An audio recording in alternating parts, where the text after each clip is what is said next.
pleasure that we've made it to yet another Rockin' Wednesday, Lexi Swarm. Oh, yeah.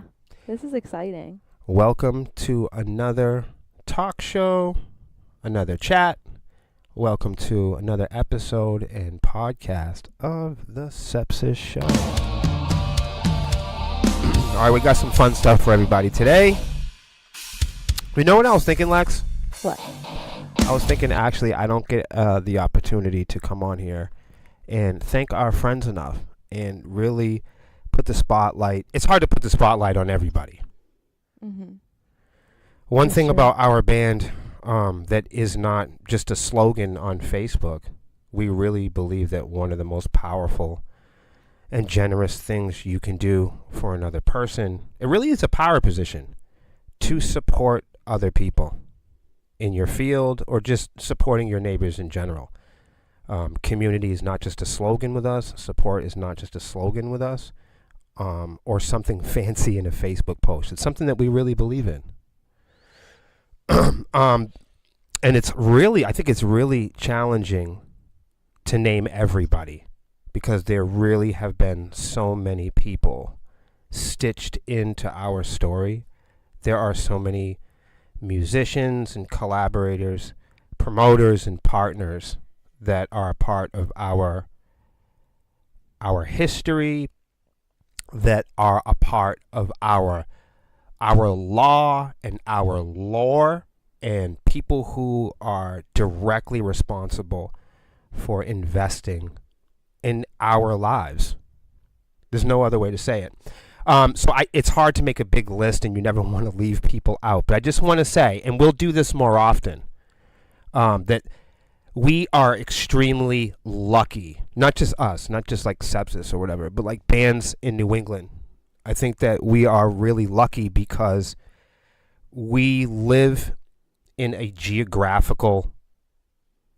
We have a geographical strategy where, you know, most bands can't do a mini tour in a couple of days, but because we have 6 states that are so close to each other, it's really fun to build your resume because you can hop from one state to another, and expand your knowledge, expand your value, expand your wealth and experience across the entire musical region. Isn't that cool? Yeah, definitely. So we're a little old-fashioned here in New England, and I think that that's a good thing. We still have breweries, and we still have old taverns, and those are the places that bands like to play or tend to play here in New England. Old mill buildings and warehouses. It's a New England thing, not just having traditional venues. But including those, we still are a region that has music curators and like independent companies and collectives that are highly invested in going out not only just to support the bands, but really involved with building and developing bands like Sepsiss throughout our career. Did you know that? I don't know if they have that in LA. If somebody's in LA and you got that, let me know. I think that's great. Like I said, and if you do have that in Chicago, I'm sure that there are versions of that in Florida. Man, more power to you guys. I'm excited to go visit Ohio soon, and I could go on and on about that. I'm already seeing something special there, as we have in other places that we've been in, like New York and Wisconsin. It seems like everybody has their own systems and their own groove, no pun intended. But I just wanted to take out a moment and point out a few organizations and collectives, groups that are here in New England that us as a band would like to share the spotlight with at this very moment. Because I don't think people talk about these groups enough. I'm not sure if people are aware of them or follow them on socials. But one group everybody needs to check out. I don't think there's anything like it. When you go state to state, Google ain't got shit on New England rock and metal radio. when it comes to their complete expanded database of the New England roster. If you are a rock or metal band and you're not on the New England rock and metal radio roster, you got to contact them and get on that roster, because it is the most, I don't know if other towns and cities and states or regions have something like this. Google doesn't have it. AI doesn't have it. You can't search for it. For instance, you can't go on AI. You can't go on Google, something that you use supposedly to search for things. You can't search for things on Google. Not when you need the type of accuracy like, and give me a list. Give me an entire list of rock and metal bands that are from New England and that are active right now. Google can't give you that. But New England rock and metal radio have that list, man. And I got to tell you, man, that's exactly why we're going to take the moment out. And if my applaud button was working, I'd hit it. It's not going to work. What's going on with that? Most of the applaud button's not. Oh, there it goes. Never mind. So shout out to New England Rock and Metal Radio. They didn't pay me. They didn't ask me. They don't know I'm saying this. Tag them in the comments. They don't know that I'm going to mention them. I'm just saying, hands down, no one has taken the time. There is not a website. There is not a search engine. There's simply just not a place where you can search and find an entire list of New England active rock and roll and metal bands. But New England Rock and Metal Radio have it. And it's the only place that has it. If you're a band, get in touch with them so you can get some airtime. Also, another group or collective, I don't know what you call them, but local New England Music Watch, man. Oh, yeah. You're crazy if you have not heard of these people. Yo. You're going to hear about them today. You're going to hear about them right now. No, do me a favor, everybody, seriously, if you could, everybody just stop for one moment. Take a few seconds and go on your Facebook, or if you're on YouTube, and go look up local New England Music Watch. Just go look it up. Because this is a group of people that not only do they host and create an event calendar for the entire region on their own. I don't know if they do this in Chicago or Utah. I don't know. But if you're from New England, you are so lucky to have local New England Music Watch in your life. Seriously. In a world where we promote exposure and discovery so much, and we've heard it all before, but in the music industry or in the business, as they say, they're always promoting, selling every tool with the idea that you're going to be exposed and that you're going to develop by being discovered. Well, don't wait, because there's people that are already discovering you, like local New England Music Watch, and they have hundreds of thousands of people that go to their social media pages and watch real, original, I think, and tributes too, but original, local, specifically regional rock and roll bands and metal bands from Rhode Island, Connecticut, New Hampshire, Massachusetts, Vermont, I'm not leaving anybody out, Maine, all of New England. As far as I know, I've never, and this is what I know. We've never paid them. We've never asked them. There's no tricks. There's no fine print.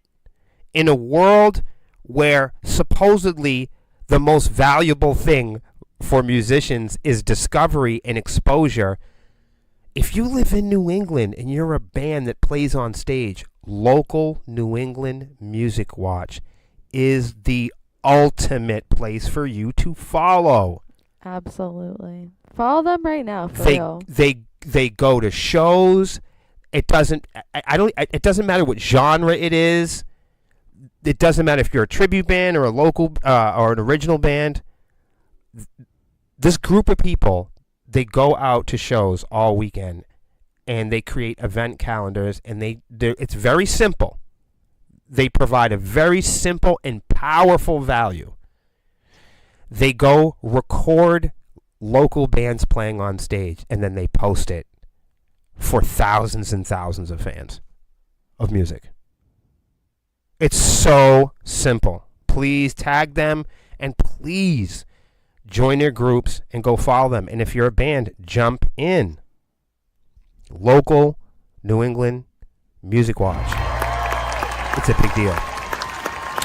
Another huge tool and resources. He's not a tool, but he certainly uses the airwaves like one, and it's Mr. Matt Connarton on Matt Connarton Unleashed. If you are a musician and you are especially if you're in New Hampshire or Manchester, but more broadly, if you are a New England artist, acoustic, if you rap, if you do pop music, if you do country, hard rock, heavy metal, there is a music program, a live chat, just like we have here, only it's also on the airwaves on 95.3, 93.5, WMNH. You can also go tag them.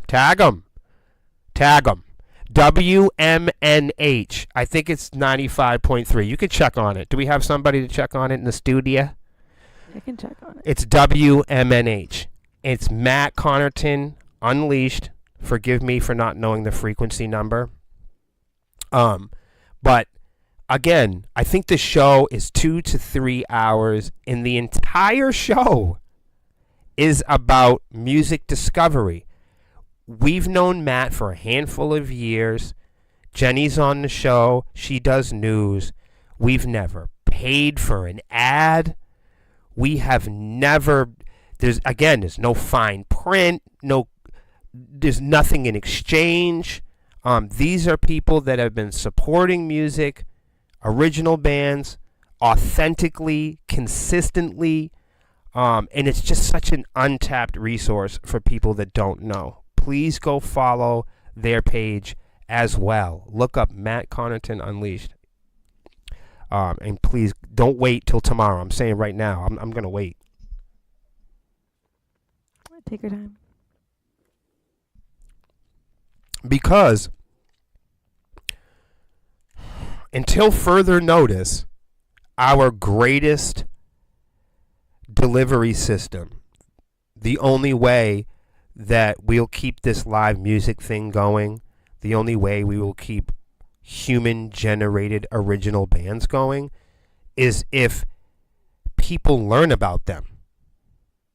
And until further notice, the only way to be discovered is through this thing everybody calls exposure. And without the exploitive nature of it, okay? Simply put, if we are not observed, nobody knows what we're doing. And that's getting harder and harder on the internet. That career arc, because of paid ads and large companies and corporations taking up all of the ad space. So it's a huge wealth to all of us, not just Sepsiss. Quickly, it was a huge surprise to us a few weeks ago when we were invited to be Band of the Year by the New England Hall of Fame. Not to be confused with our friends at the New England Music Awards. But please tag them, the New England Hall of Fame. Make sure you guys come out and hang out with me, Lexi, the rest of the band, this Saturday at Jewel in Manchester, because some of the folks from the New England Hall of Fame will be there, where I guess we will be accepting our award. I'm terrified. It's so exciting. It's nothing we planned. It's nothing we expected. It's nothing we could have predicted. I'm just really grateful for it. Come and hang out with us. Come and take some pictures. It's Cabo Wrestling. I'll bring up the flyer in a minute so you guys can check it out. It's drag, it's burlesque, it's wrestling, all into one. And Sepsiss is playing a set. And when I say that, it means I will be included also. On the good base. Guys, please go check out New England Hall of Fame. Go see what it's all about. And go follow their page today. Right now. Also, another organization that I think is incredible, has been groundbreaking, really, for us, and continues to be a big topic when we sit down with people everywhere we go, and that's our good friends at the New England Music Awards, because we love them so much. And we just love what they do, all the hard work that they put in for all of the genres and artists, and including hard rock and heavy metal. So shout out to them as well. If you don't know about the New England Music Awards, it's an awards ceremony they do every year, showcasing the very top-notch, cream of the crop, best of the best artists, singers, guitar players, and bands all over our 6-state region. Please go check them out. And I think that's about it. That was a lot of stuff. Yeah. Wow. Mm-hmm. I think we should, with that, we'll jump in and show everybody. Oh, we can't. I got to tell everybody, good news. We finally have a bass audition. Hoorah! People have been asking updates, and for those of you that are really curious, do we get a lot of bass auditions? We did at first. We got a whole bunch. And then it started to slow down. And then recently we've had an ongoing conversation with the most hopeful individuals. So we finally have somebody that is going to come in for a physical audition. We're really excited about it, and we're going to keep everybody updated. Everything's going really well with it, though. What do you think, Lex? Yeah, I think everything is going better than planned. I'm ready to be fired from the bass position. Oh my gosh, yes. You know, not that I'm having fun. I love playing with you guys. But I'd like to play guitar again and be relieved of the low end. Would you like to have a guitar tryout? If I have to try out for the band, I will. If that's what you're asking me. I know there's not going to be a long line of people, but you know what I mean? Who's going to mess with hot sauce? You know? You got to be good. We need a guitar player back, so. Look, this is what I will say. I have not been playing guitar for our last 3 or 4 shows. I've been playing a pretend bass. So I tuned my guitar to bass and just continue to play guitar. But what I will say is, me being absent on the guitar, I would say Hot Sauce is knocking it out of the park. Like, she's killing it. She's fucking killing it. I'm not even stressed out at all. She's Hot Sauce for a reason. Shout out to our guitarist Hot Sauce for totally killing the guitar and stepping up to the plate and keeping Sepsiss sounding like Sepsiss. That's tough to do. And in other band news, I fell off the stage at the last show last weekend. You fell off the stage? Yes, and this is what I'm going to say. That's what that loud crash was. This is what I'm going to say. Somebody tag Loud Entertainment also. Tag them. I should have known better because it's not traditional. And I know there's a lot of sound guys out here who are going to know already. It's not traditional to set up in the dark. Like, usually there's house lights when you have a changeover and you're doing back line and there's heavy equipment and wires and dangerous things on the stage. Usually, you turn the house lights on. Now look, I'm getting older, and my eyes aren't what they used to be for real. But what I noticed is also there was pots and lasers and all kinds of strange LED lights on stage during the setup that was also hitting me in the face. So we were setting up in the complete pitch darkness. If you've ever been to Platinum City, it's dark in there. This is for anybody that's going on the stage. Bring some headgear. Because I fell off the stage at Platinum City Gaming. That's tragic. And that's because I should have said, can we turn on the house lights while we set up? Because it was too dark for me. And so, downstage is like where the audience is, okay? And upstage is where backstage is, if anybody needs to know that, okay? So Melissa stands downstage center, okay? Well, upstage left, it gets darker on the stage, and then the stage just cuts off, and there's a hole behind the stage. So as I was walking towards the drum riser, I could not see that there was a big black hole in the back of the stage.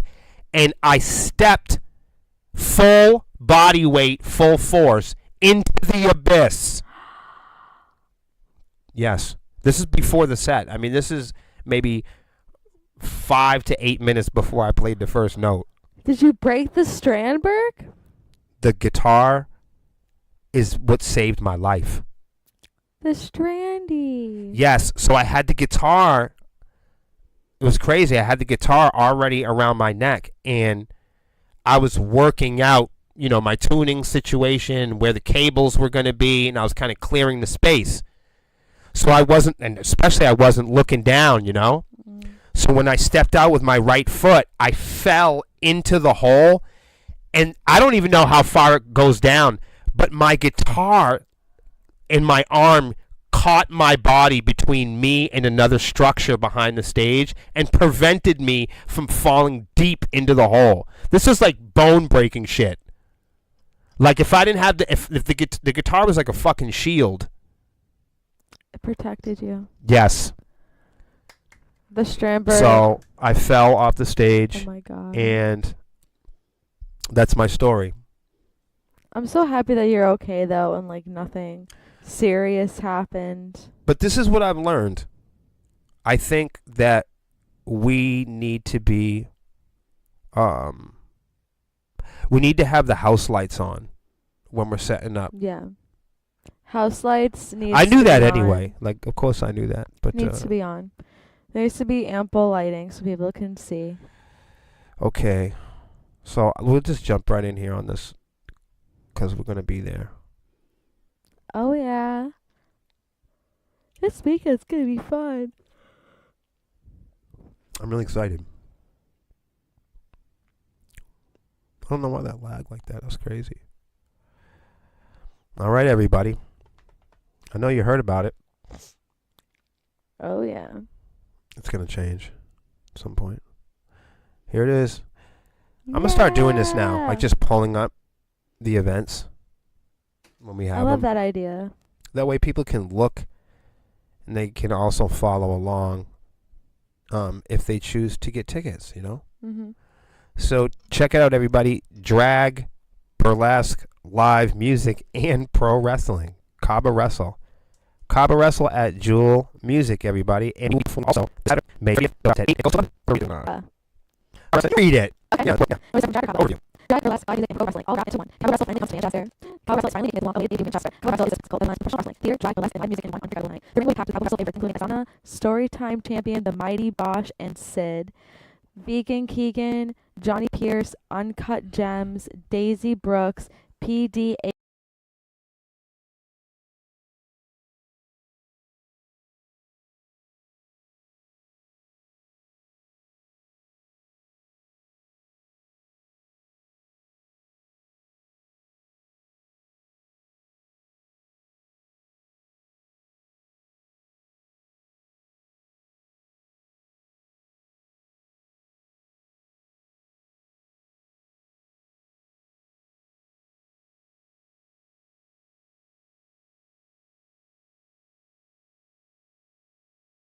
AC, and more. And more.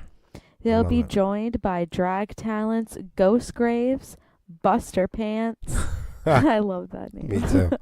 Kristen Sidehug, Jenna Nova, and Cabana I Love. feel like I've known these people my whole life. Right? I feel like we're lifelong friends. Then they go on to say that we'll be performing, which is the truth. We'll be there. I think we'll be there a little bit earlier because we have to go set up the equipment. Now, hold on a second. 8 o'clock. Yeah, 8 tickets are o'clock. live now. Tickets are only $20. Come on down. Yeah. Come on I can't wait to over. watch the wrestling show.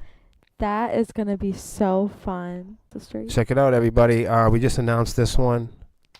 Needles and Noise. Music, tattooing, piercing, vendors. Saturday, July 5th.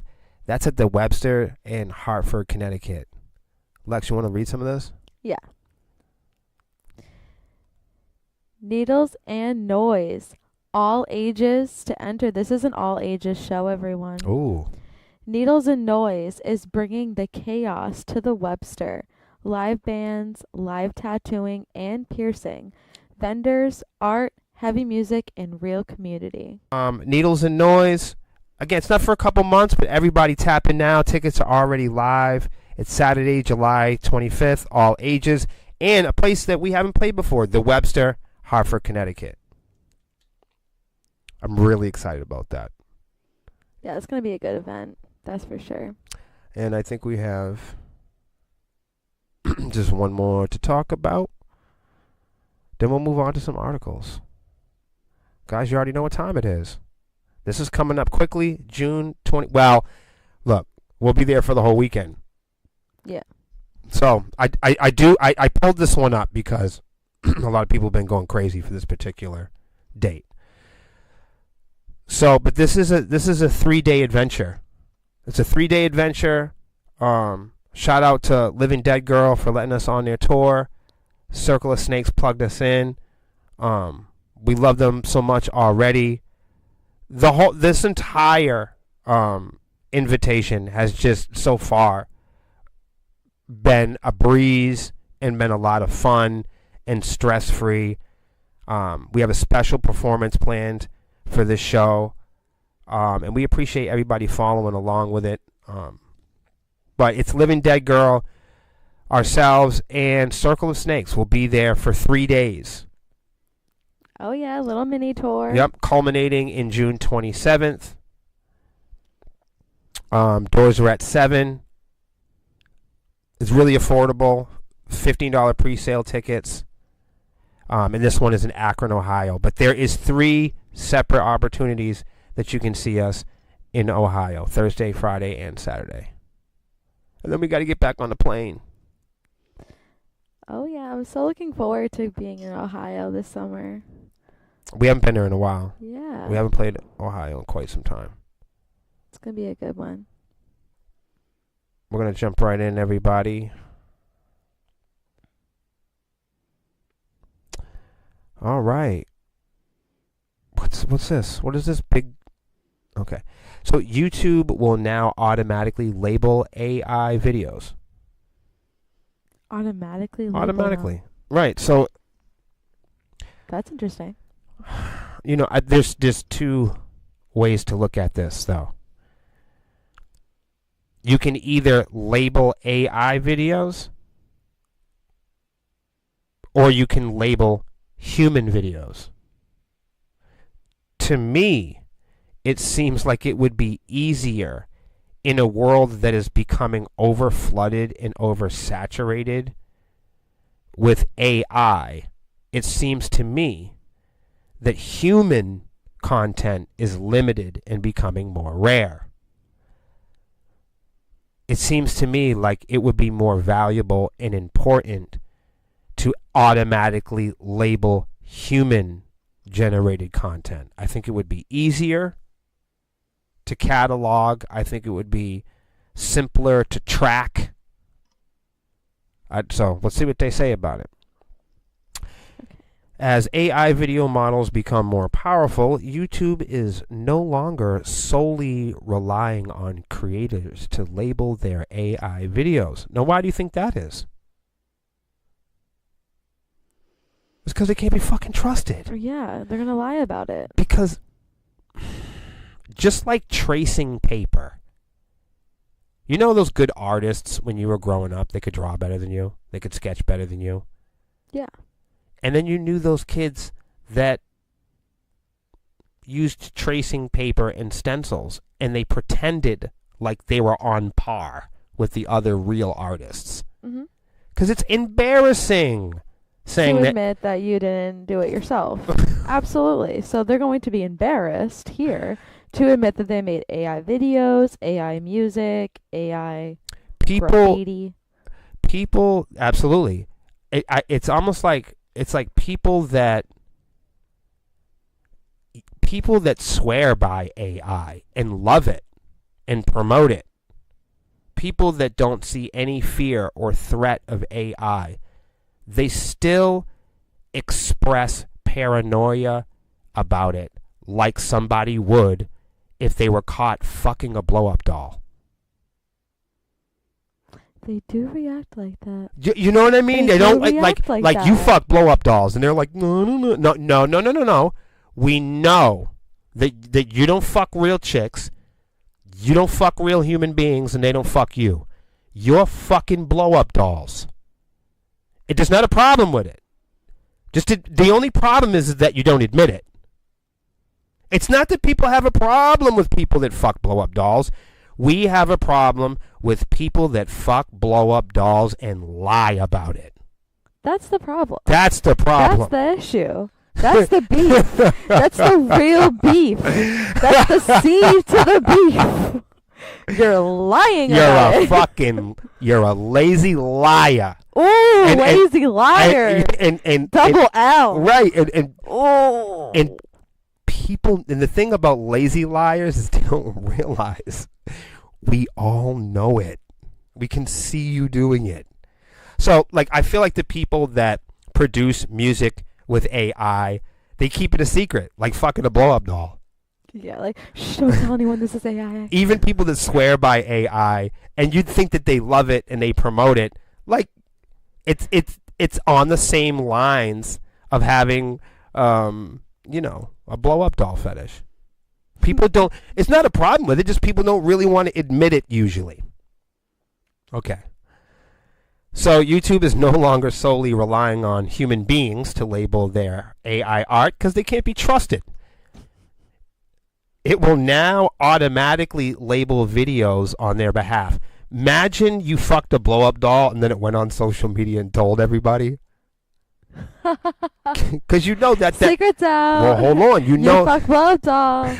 You know everybody right now that is having affairs with AI.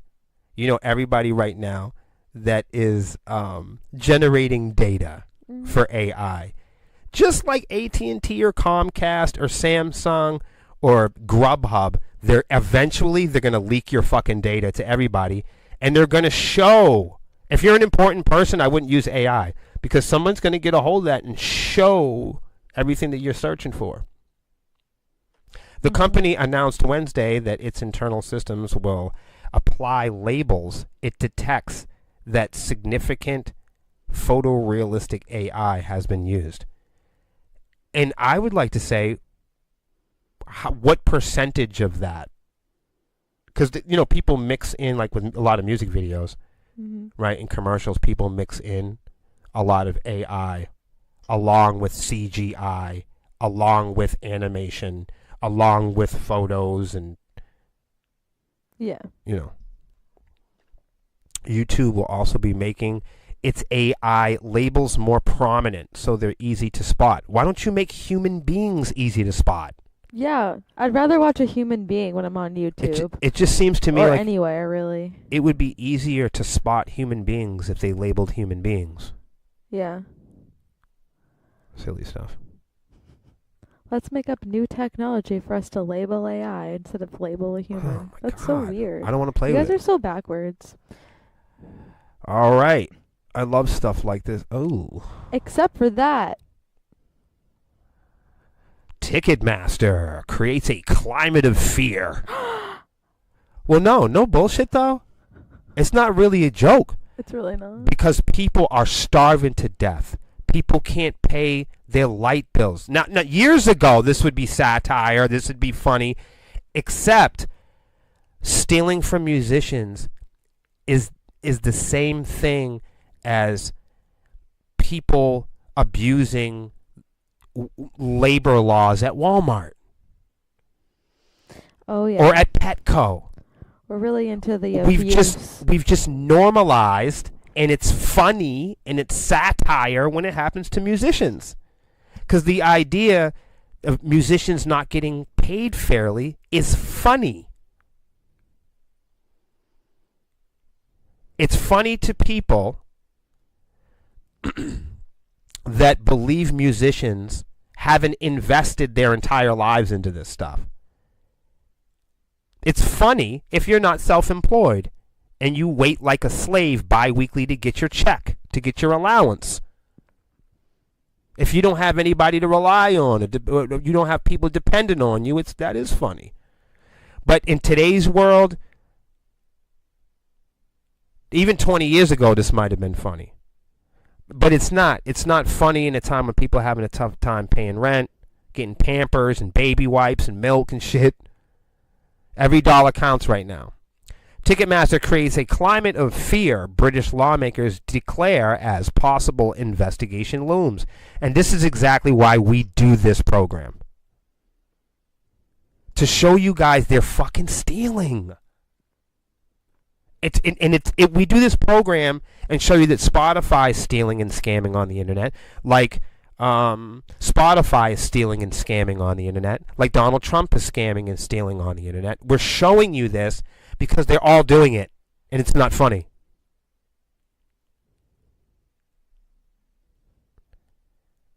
We've just gotten it's so normal for us to see these guys in court. It's so normal for us to see these guys doing this shit. We go, it's just another day. The UK Parliament Trade Committee pushes to investigate the country's live music industry. Why would they do that? Why would the Parliamentary Trade Committee push to investigate the country's live music industry? Why would they do something like that? Because their music industry is scamming people at proportions that is just too alarming to ignore. It's nationwide abuse. It's hurting people. Mm-hmm. See now? Mm-hmm. The UK House, if it wasn't important, they wouldn't do it. The UK's House of Commons Business and Trade Committee, comprising members of Parliament from both sides of the aisle, launched an inquiry into the region's live music market in December. Now, the Trade Committee is urging, it's urgent, they're urging the Competition and Markets Authority to prioritize an investigation. Notably, Ticketmaster initially refused to attend, but appeared before the committee in February and then again in June with parent company Live Nation. The committee says it was left with serious concerns. Now, I wish that the United States, and I wish that the people live here, could see that the music industry and social media and entertainment industry here is a serious concern. And that these tools and these delivery systems, not to mention starving to death and not paying the rent, create a climate of fear. Because in our country, we are taught that famous people, rich people, and celebrities are good people. And these are the people we need to be listening to. And that's why it creates a climate of fear. Because we're beholden to large companies like Nike, like Universal Music Group, like Spotify, like Meta, and like Ticketmaster and Live Nation. That's why it's not only a serious matter, but it's a climate of fear. Because everybody deserves a place to work, and everybody deserves a place to live.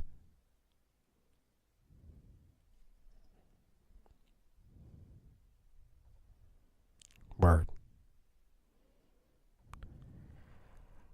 And that's exactly why we do the program, to show you guys what these companies are doing, what their plans are, and to show you, don't get lazy, don't get complacent, don't get too comfortable with this stuff. If there's one thing that we can learn up until this point, we've gotten too comfortable. Yeah, definitely. And that's what this whole program is about. Getting too comfortable wanting to be a part of Amazon. Getting too comfortable wanting to be a part of a record label without researching, without any background checks. No fact checking, no research, no homework. You just want to be in the music industry with no background checks on the people you're working with. And just live in your fantasy. With the idea that you are on an internship that never ends, and at any time people can pull up your file and do a background check on you.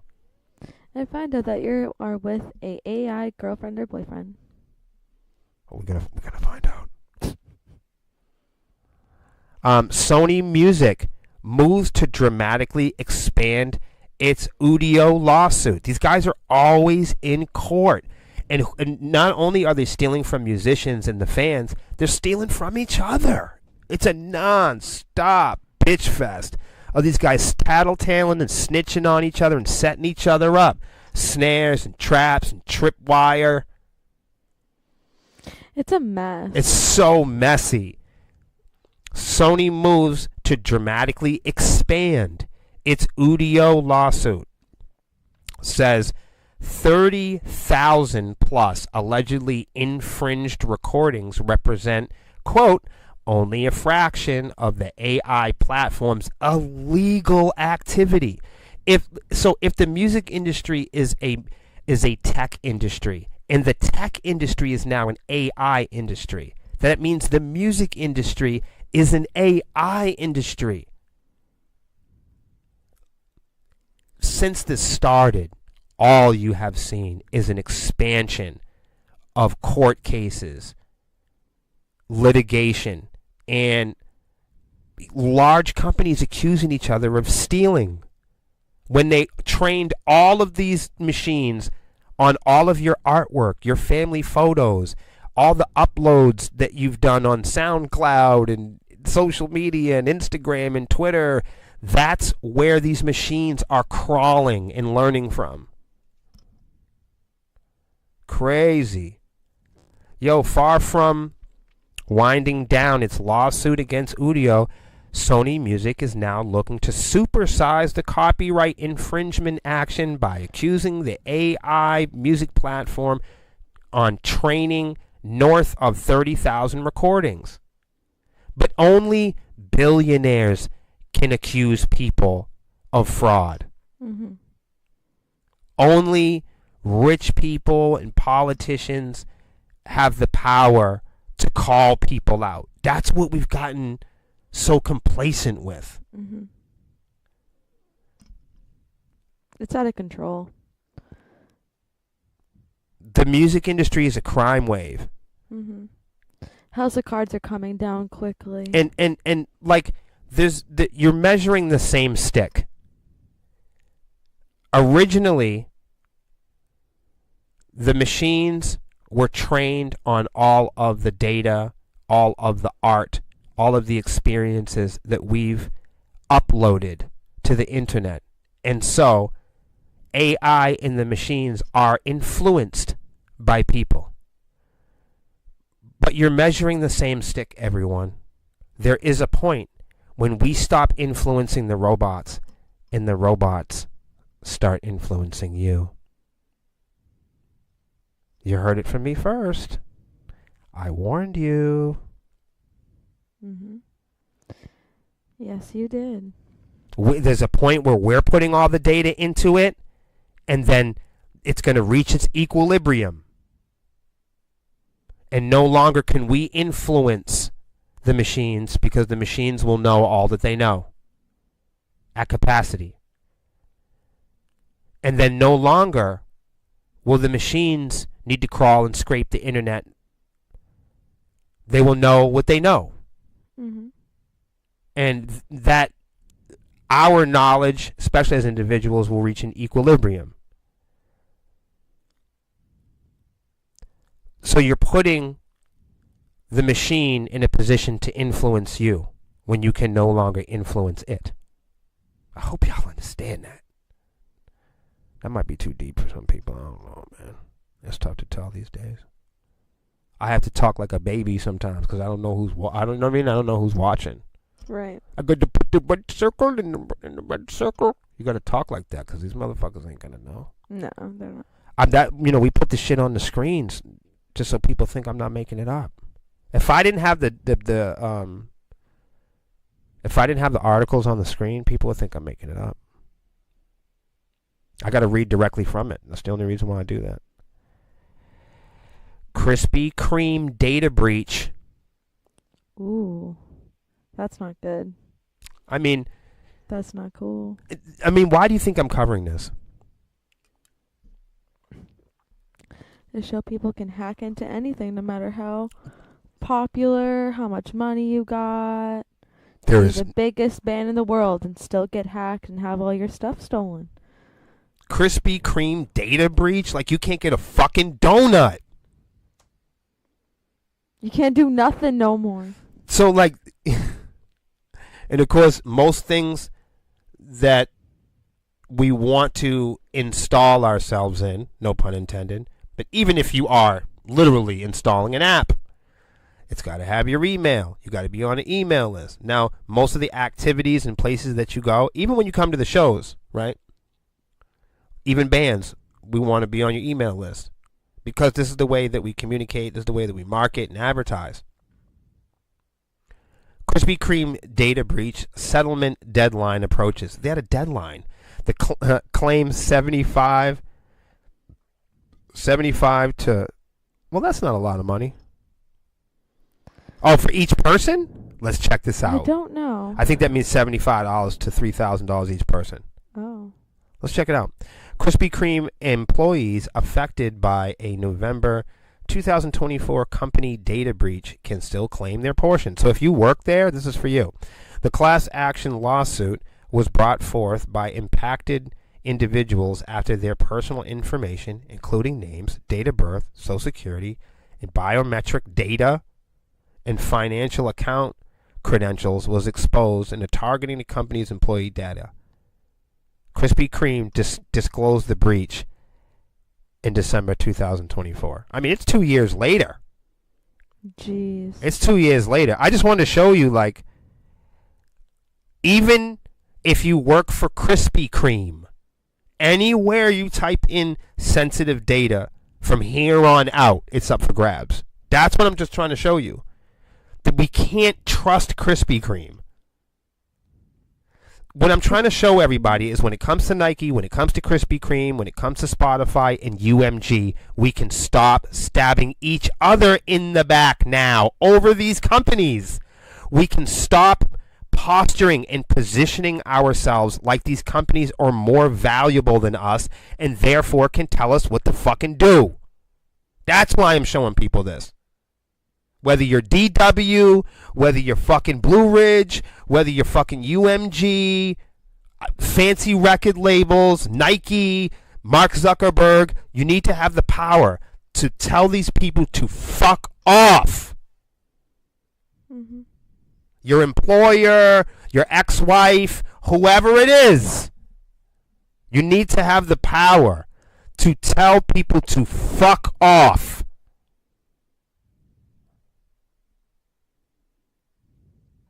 I don't know how many artists throughout our time in the band have come. We don't visit other artists' page. Artists come and visit our pages. That may disappoint people. We never, ever visit other bands or artists' pages. Cat's out the bag. We never do it. But you know what happens? Bands and artists do come over and visit our page, and we welcome you. Some of them come over to banter, to bicker, to debate, because that's what people do on the internet. But some of them will come over to defend. Not music, not art, but companies like Krispy Kreme and Spotify and iTunes. We never mention bands specifically by name. Never. But we do mention large companies. We do mention and tell stories and host topics and read articles about corrupt companies like Spotify. And bands will come over to our page and defend these sick motherfuckers without knowing that these large companies and corporations that you've signed your life over to are going to betray you and eventually leak your data to data brokers across the internet. Name one company who hasn't done this yet. And if they haven't leaked it voluntarily, then you can never predict your safety in this environment. There's no tools, there's no software. Nothing. There's no lawyers, there's no copyrights, there's no trademarks that can save you from somebody stealing your music online. When musicians ask me, should I get a trademark, should I get a copyright, I don't even know what to tell them anymore. Because guess whose music gets stolen? People with copyrights and trademark. Like Drake and Adele, and people steal the music. What I'm saying is, trademarks and copyrights never stopped anybody from stealing somebody's music. Nothing's going to stop a criminal from getting what they want. Exactly. The state penitentiary has never stopped an alcoholic from drinking beer. The law doesn't stop people from shooting people.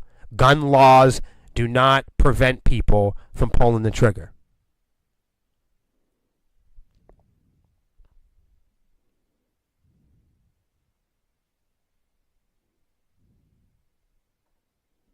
All right. I thought this was kind of fun. All right, Lex, take it away. I'm not a therapist, but this person that's talking is. I'm a therapist. Here are 5 phone habits to avoid in your relationship. And are you guilty of these habits? All right. Here we go. See what it's all about. You addicted to your phone, y'all? Here we go. 2's company, 3's a crowd. And in this case, the third wheel in your relationship happens to be lurking in your back pocket. Yep, it's your phone. It's true. It's your phone. Yo, that's true. Whether it be friends or people that you're dating or people that you know in life, you'll be trying to make a connection with them, and they be all into their phone, asking their phone permission to talk to you. Mm-hmm. All right, go ahead. We spend a great deal of time thinking about our relationship with our smartphones, our shame-inducing screen time, our inability to watch our favorite TV shows without second screening, or our over-reliance on AI to complete everyday tasks. Okay, none of this is me. Actually, let me hold on. I have been playing video games before and been like, oh, let me see what's going on the phone. I'm guilty of that. And because I'm guilty of that, I stopped doing that. Now when I sit down to play with ICG, like tonight, I don't do no cell phone. Fuck all that. It's time to hang out with the fellas, with the people, with the girls and the boys. We just chill and play video games now, you know? But what about the role our phone plays in our relationships? Is your iPhone inadvertently creating friction in your once harmonious union, not reunion? Does your significant other secretly resent just how often you look at your phone when they're talking to you? I have been guilty of that. Does your partner annoy you intensely when they lie in bed and scroll on their phone next to you? Yeah, is this you guys? Do any of you guys fall into this? I have definitely done the whole I'm going to look at my phone while you're talking to me thing. I don't do that, and I'm going to tell you, this is a kind of a dark thing. But when I was a kid in my time, if you didn't look your parents in the eye while you were talking to them, they beat the shit out of you, dude. Like that was a custom. Like that's respect. If your parents were talking to you, they set it in stone. When adults are talking to you, authority figures, when people that you needed to respect were talking to you, you make eye contact. That's how that's as early as I can remember. You know what I mean? If somebody said something in my home and you weren't looking at them, of course we didn't have cell phones, If you weren't looking them in the eyes, then you weren't respecting them or acknowledging that they were even talking. So putting the phone down is a big sign of respect. Same with giving someone eye contact. Same thing like in prison too. You know what I mean? Like giving somebody eye contact and speaking with somebody, connecting them with eye level is so much more important. There's so much more value, and when people can see the value, they're less likely to kill you. When people can see the value, they're more apt to care about you. So like if you're talking to somebody and their head's down, looking at their phone, one person might think, oh, what type of energy is this person giving off? Oh, they don't care about me. You feel what I'm saying? Mm-hmm. Somebody might get that impression. And the truth is just like most people haven't been even taught that. It's not that that's necessarily true. Somebody could just be checking their messages. But there is a large group of people, including myself, that if I'm talking to somebody, I feel like I should get an equal amount of attention and respect that I'm giving. So it's like equal exchange. I tend to put 100% of myself into my friendships and relationships, which is why I don't have a lot of friends. Because I have extremely high standards. Some may be esoteric to some. So because I put 100% of all of myself into my friendships, relationships, and partnerships, people like me expect the same thing in return, because it comes down to equality and a mutual fairness. So if I'm talking to somebody and they're looking down at their phone, I feel like it's unfair because that is an activity that I wouldn't do to them, So because it's an activity I wouldn't do to them, I expect people to treat me the way that I'm treating them. So the general belief is if I put 100% of myself into my relationships, then my goal every day is to treat my friends, my girlfriends, my boyfriends, my colleagues. My goal is to treat them with the utmost respect all the time. That's a goal. So if I see that my friends aren't having that same goal and we're not sharing that mutual respect, I feel like it's unfair. That's an unfair, we're not exchanging the same value. I'm giving you something at high value and you got your head looking down at low value. You know what I mean? Yeah. I'm giving you all of me. You only got 1 foot in. Mm-hmm. Match me. I put in a little weed, you put in a little weed. You know what I mean? I put in $10, you put in $10. When everybody puts in a little bit and then you got those couple of bad apples that don't want to contribute, nobody likes those motherfuckers. When you pull everybody away from the construct, most people want to be treated fairly.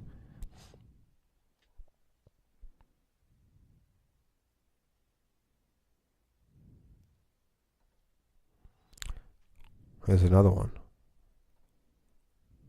TikTok announces expanded partnership with Universal Music Group. So you got Sony, you got Universal. All these people either want to collaborate or throw each other under the bus. Or acquire and absorb. Mm-hmm. Legacy company comes along and absorbs inventor or smaller company. TikTok announces expanded partnership. A lot of times you hear this word here, partnership. What it really means sometimes is that one company is absorbing the next. The deal, I'm not saying that that's the case here, but just keep an eye on this in the future. When you see partnership, this word gets rebranded for semantics. They call this semantic rebranding when you hear it like that. The deal will help facilitate discovery for artists on the app. You see that? Mm-hmm. Going back to what I said earlier. As it continues to solidify its position as the key social media platform for music discovery. Do you hear what they just said? If you are a musician and you didn't hear that, your whole world's fucked up. As it continues to solidify its position as the key social media platform for music discovery. It became a key social media platform. But this is what people need. So if you're on Facebook or you're on SoundCloud or you're on, I'm just reading this to you. TikTok has announced a new multi-year strategic licensing agreement with Universal Music Groups. Beware of these longer contracts, everybody. Which it just means they're going to fight. Which will enable TikTok to continue to offer Universal Music Group music for use in the app. So this is a deal that TikTok has made with Universal Music Group, so TikTok can continue to play Universal Music Group artists. As explained by TikTok, building on the success of the multi-dimensional partnership. Ain't that some fluff? Mm-hmm. The new deal will further enhance creative and commercial opportunities for UMG's artists. Who? UMG's artists. Not anybody else. No one else. Oh, okay. Just UMG. And songwriters through expanded marketing and advertising campaigns, as well as access to e-commerce and other artistic-centric tools. Oh. In addition, the new arrangement includes protections to, excuse me, they get condoms. In addition to new arrangements includes, not condoms, protections to ensure that UMG artist content is not subject to AI manipulation. So that's another thing that's so nice of them. TikTok is making sure that Universal Music Group artists, their content is protected, and they're special, and they won't be as at risk for AI manipulation. But that's just crazy. Will. And everyone else will. Everyone else will. So what's the general idea? Is that special people are on Universal Music Group, and TikTok has a special deal with them. And if you're an artist, fuck you. Yeah. If you're not an artist of theirs, you're subject to AI manipulation or misuse. Right. And who allows that to happen? TikTok. They allow it. They could protect you too, but they're not gonna. Nope. They only care about UMG artists, so they can use their music. And that's why we don't give a fuck about big record labels like that. Mm-mm. Crazy, right? Absolutely.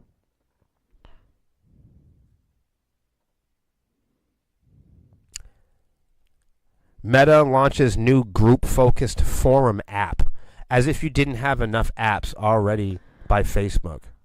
We don't need this many. Imagine having to sign into social media apps to start the car in the morning. You'd be fucked, because any crackpot hacker or deadbeat criminal can hack into your Facebook and fuck you over. So if you need to log into your Facebook or access Facebook to access the music industry or your bank or payments, if you need Meta to access your Instagram or any other apps, and you're not pretty, pristine, pure, and perfect, any would-be hacker can launch into your account and destroy the entire thing, making it impossible to log into any other things that you're connected to via extensions. Dude. Meta launches new focus group forum app. Who wants another Facebook app? No, thank you. In what may be the most significant example thus far of how social media platforms are increasingly adding features to power their artificial intelligence projects as opposed to building features for users, Meta has released another new group discovery app called Forum, which it aims to convert its popular groups into a Reddit-like experience. No. Can you believe it? Can we stop doing it? We Can already someone tell this guy to stop? It's like we already have Pornhub. We already have Wikipedia. We already have We have Reddit. We have it. Why do you want to make something that's like Reddit? We have it. We already have Reddit. We have groups. We have Meta. Can someone tell this guy to stop? And the thing is like, if you go to your other newer apps, like Threads or Blue Sky or any of the newer social media apps, it's just a smaller collection of people that you already know on Facebook, dude. It's just the same content. A lot of times, it really is the same images, the same music. The same topics. Apple Music has the same music as Pandora. Pandora has the same music as Spotify. Spotify has the same music as iTunes. So the only thing that makes these motherfuckers different from each other, okay, is the user interfaces. All of the artists are the same. So they offer nothing different, which means they're so alike they cannot justify charging you what they're already charging you. The things that separate these music streamers, for instance, is the fact that they have audiobooks, and now some of them are even dealing in physical media. Yo, what is going on with these people? This is terrible. Forum essentially is a separate app. Why do you have to leave Facebook to be in Facebook? We don't have this much space on our phones. Like this is a group app, right? This is Facebook groups, okay? But we have it. It's on Facebook. Right. Why do we have to leave? If the point is to be on Facebook, why are we leaving Facebook to be on Facebook somewhere else? That's so stupid. Why an extra button pusher making everything complicated? Okay, dude, these motherfuckers is crazy. He's terrible. He's a terrible inventor. Really messy stuff. I don't know how really people messy keep stuff. giving him money to do stuff. Well, I'll tell you what, we're not going to give him anything. Isn't that fucking nuts? It really is. It really is mind-blowing. Scam alert. An official Microsoft email is being used for phishing links. Now, you guys probably wonder, like, William, Lexi, do you guys just go and search these articles and like, are we out to find scams? Are we out to find lawsuits and court cases? No. These are the top stories in music and tech news. I'm not, it's not like I want this to be. Like, in real life. Right. If you didn't know this program, you might imagine to yourself that Lexi and William, we hunt down controversial or trouble in the music industry, law, litigation, crime. Like, that's our Google search. And maybe you think that we sit here and we fine-tune our searches and then compile all of these ugly and dark stories about technology and the music industry and banking and politics. Nope. These are, all we do is look up top music news, and this is it. We look up top tech news. This is it. When you look up what's going on in the music industry, it's crime and court. When you look at what's going on in politics, it's abuse, crime, corruption in court. When you look up what's going on in the music, tech, when you look up music, tech, and gaming, it's corruption, it's stealing, it's data mining, hacking, plagiarism, and complete unleashing of AI. That's what it is. We can't look up tennis shoes without there being an AI scam involved. We're there now. We're there. Microsoft. So we've gone over Meta, we've gone over Microsoft, we've gone over a Universal Music Group today, we've gone over TikTok, we've gone over Ticketmaster. And what's the one thing you've noticed about all of them? They're all in court, they're all involved in AI scams, they're all wrapped up in litigations. They're all scamming and stealing. They're all wrapped up in controversy. If you've ever received an email from whoever that is at microsoftonline.com, you'll know that this is an official email address used by Microsoft. However, users should be aware that emails from this official Microsoft address may be scam messages. What do you mean may be?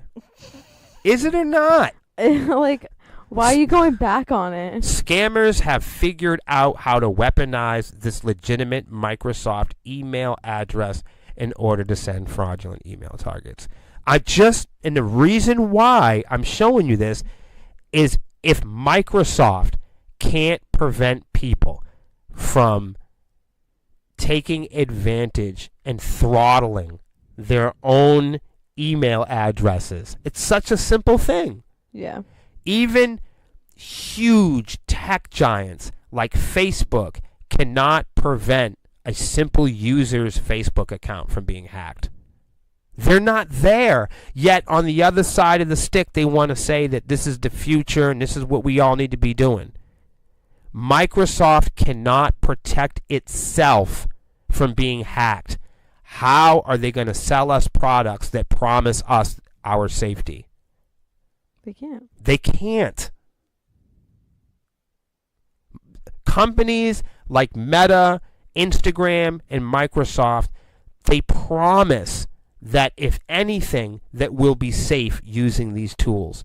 And even Microsoft can't protect an email address. That's where we're really at. So if you're telling me we're at holograms and walking on Neptune, fine. If you're telling me we're ready for AI sex bots and robots being in the home doing your dishes, if we're ready for that, fine. But then if I have to accept that, then we have to understand that Microsoft cannot protect even their own email. Nope. Fine, bring on the robots, show me the aliens. But at the same time, I want to point out Microsoft can't prevent itself from being hacked. Facebook, they want your debit card, they want your personal information and photo albums of your children, but they cannot prevent a sloppy, bummy, broke internet hacker from getting into your account. The world is toast. We're not there yet. We cannot trust the police. We cannot trust the judicial system. We don't trust them because they're untrustworthy. They've not done a good job. What do you think, Lex? That's some crazy shit, right? Yeah.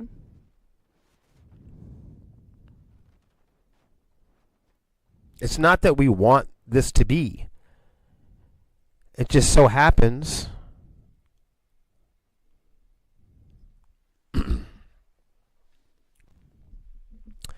that this is where we're at.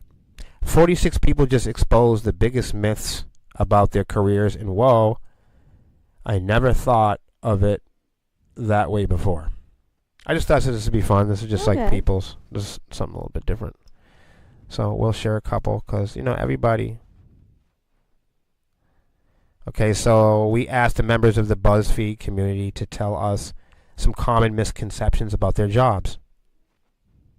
So they have meteorologist, an archaeologist. Let's see what they do. I'm an archaeologist. No, I don't study dinosaurs. I study people's material culture, mostly trash from hundreds to thousands of years ago. Wow, that's interesting. That's really cool. No, thank you. We don't want to sign in. Thank you. The worst was when I worked at a museum and a man once told me that archaeologists dig up dinosaurs. When I told him it was a common misconception and that he had confused archaeology with paleontology, which was required by my job at the time in the education department. He insisted I was wrong. Oh my God, he was. That's what she does for a living. How could she be wrong? What's going on here? What's going on here? This page isn't responding. That's not fun. What the fuck? It's not responding. Okay, hold on. What the fuck is going on? Okay. Oh man. Well, I thought it would be fun, but it's breaking down. Oh, do we got it? So the next person says, oh, fucking A. I guess it's not working. Oh wait. I'm sorry, y'all. This next person says, I'm a massage therapist. I regulate. We can't do it. It's breaking. I don't even understand why that's doing that. Yeah. That's awful. My fault, y'all. There's nothing I can do about that. I'm really sorry, everybody.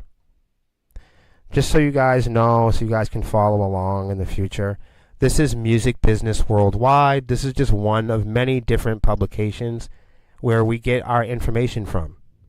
Yeah. It's Music Business Worldwide. It's not William's opinion. It's not. This isn't stuff that I make up. If you look at the top, it says interviews. All right. They didn't pay me to say this. Inspiring women, world's greatest managers, producers. This is the kind of stuff that I read about. This is the kind of stuff that we talk about all day. This is the kind of stuff that we talk about all week. These are one of many different publications that we get sent directly to our email every single day. This is why we stay up on the tech industry. This is how we stay up on the law, court, litigation, and this is why we know what's going on with the largest companies and corporations in the music industry and tech industry. This is the reason why me, William, this is the reason why I know all of these things, is because I sign up to maybe 25 or 30 of the most potent and popular music business and tech world. What do you call them? They send them to your email. What do they call those? There's a name for it.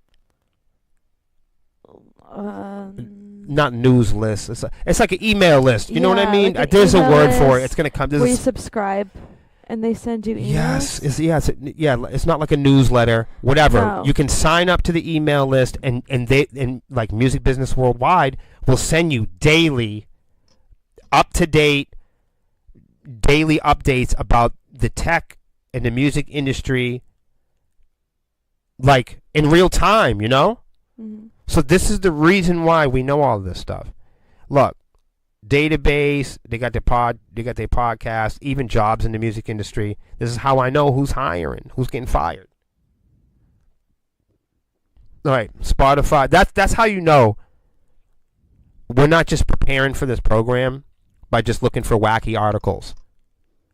These in case you didn't know, like this is the real music world outside of Metal Socks and, The Source. Those are like entertainment magazines, right? This is the business and the inside world of the music and tech industry. You're not going to see like a lot of Ronnie Radke here. This is court cases and stuff like that. That's why we watch this stuff. Spotify and Universal Group strike landmark deal to let fans create AI covers and remixes. See? I told you.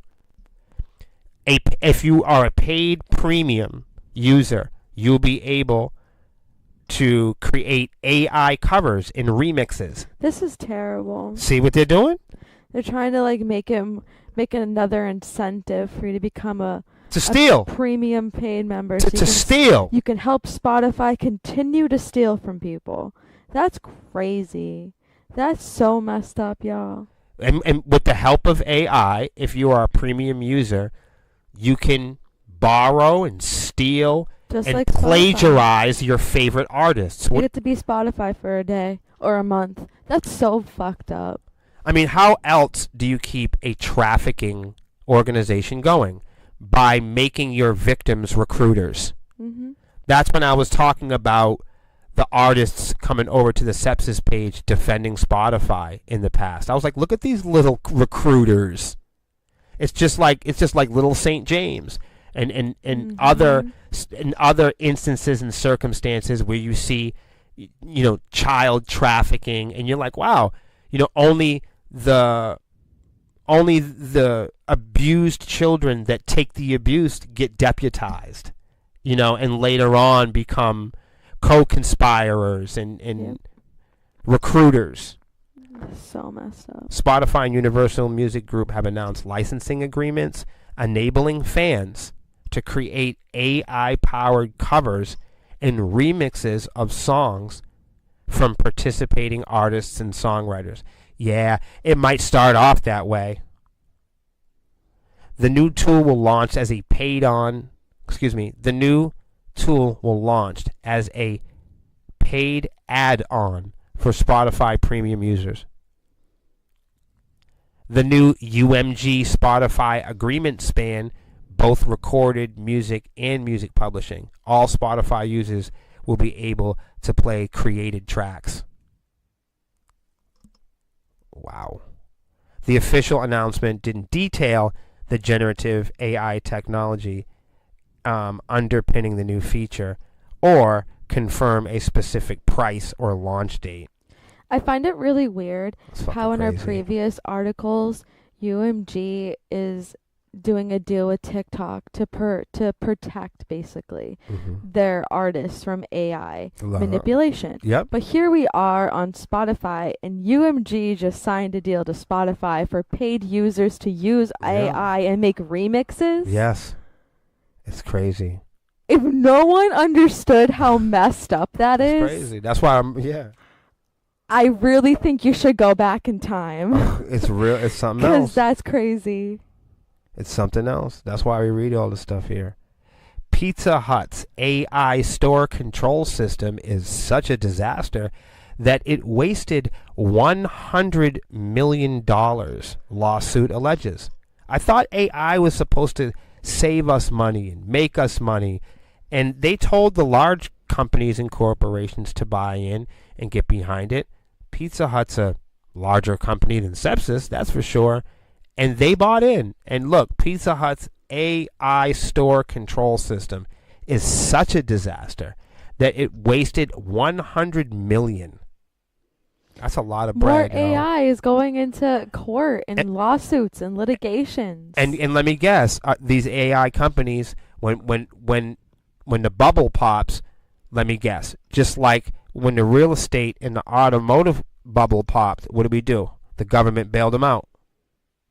So I'm willing to bet, and I'm just saying it here, William Savant predicts that when these companies do go belly up, when all of the Silicon Valley tech bros get into trouble, I think you're going to see a lot of them ask for government bailouts, just like the real estate and automotive large companies and oil companies and other characters. A lot goes into getting that warm pizza to your doorstep. Dough is kneaded, toppings are sprinkled, ovens are fired up, and carts hit the road. Did we mention there's AI pulling all the strings? Well, we went to a Wendy's the other day, and it was all AI, so I do believe that. Mhm. We've already been to restaurants that were fully AI. That's the case for Pizza Hut, at least. Not everyone's happy about it. One of the pie-slinging chain's largest franchises in the country is suing the parent company over its mandatory deployment of AI-powered kitchen management and delivery system that's been so disastrous that it allegedly caused the franchise to lose over $100 million. And look, it just, once again, AI, lawsuits, and people just trying to get something to eat. They're fucking up the food. Right. They're fucking up the jobs. They're fucking up the music. Right. They're fucking up the food. They're fucking up your relationships. They're fucking up the entire world. And all y'all want to just keep using it. It's amazing to me that at every level and layer of industry, it goes like to what I said earlier. If this was just memes, if this was just cartoon and animation, or if it was just video games, You're fucking up the food, man. That's you know what I mean? And we also gotta take into consideration that they're fucking up the water. They're fucking up the water. That's a problem. Okay. This is our last one for the evening, everybody. Mark Zuckerberg used Shell oil companies to bully native Hawaiians. Are you fucking serious? This is what we're doing.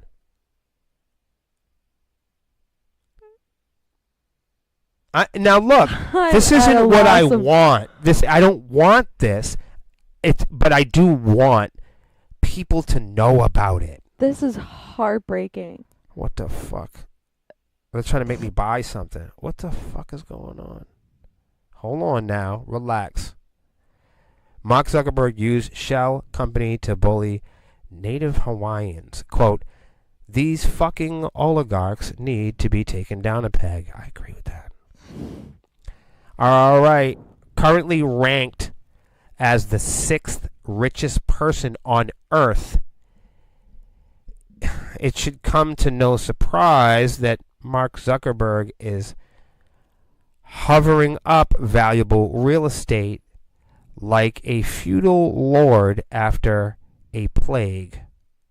What is surprising is how he's gone about securing his acreage and who he's snatching it from.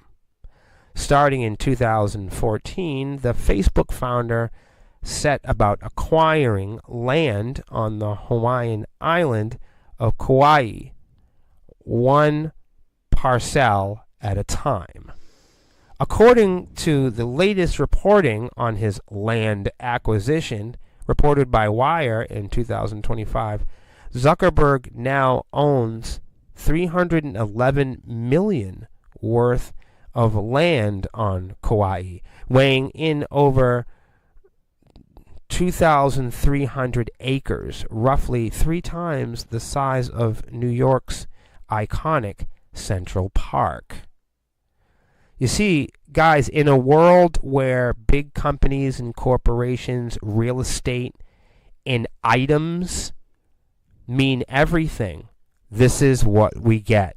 Do you understand? When we live in a world where owning each other and owning things means the most, money ain't shit. He's accomplishing that with a careful amalgamation of Hawaiian-sounding shell companies, through which he's sued hundreds of descendants of native Hawaiian landowners. These lawsuits first made waves in 2017 when it was reported that Zuckerberg was suing 100 families for the right to bid on just 8 combined acres of family-held land.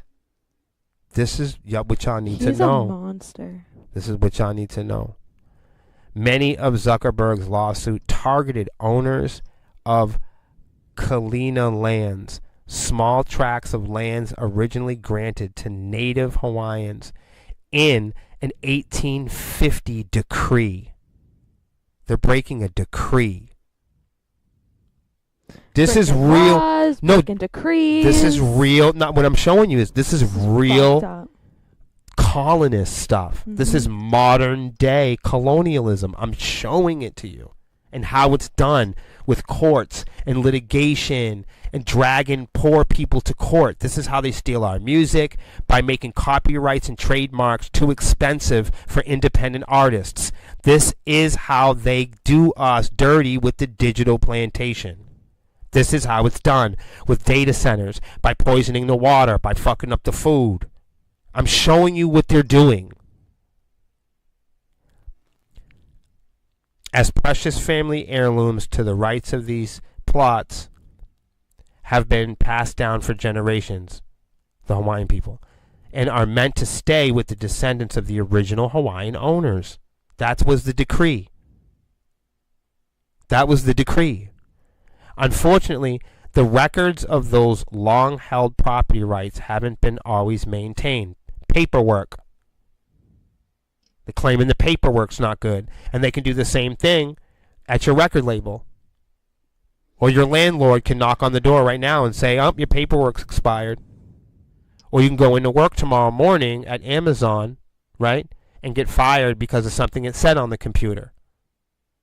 Or an error. Or you were hacked by a would-be bummy criminal on his grandmother's laptop. What good are all of these companies if they could just hack into it? If the average criminal with a laptop can hack into this stuff, then what good is it? What good is Mark Zuckerberg bringing all this technology for us to use, right? If it's going to be turned against us. You know what I mean?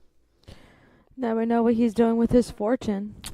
So yeah, so that's it for today. If you guys want to hear more about any of the articles or things that we covered today, tap in with us in the comments and the messages. We appreciate everybody showing up today. I know it was a little bit of a longer show, but we'll see everybody this Saturday. Get down to Jewel Nightclub this Saturday. We'll be rocking out at Cava Wrestle. See you next week on another episode of the Sepsiss Show.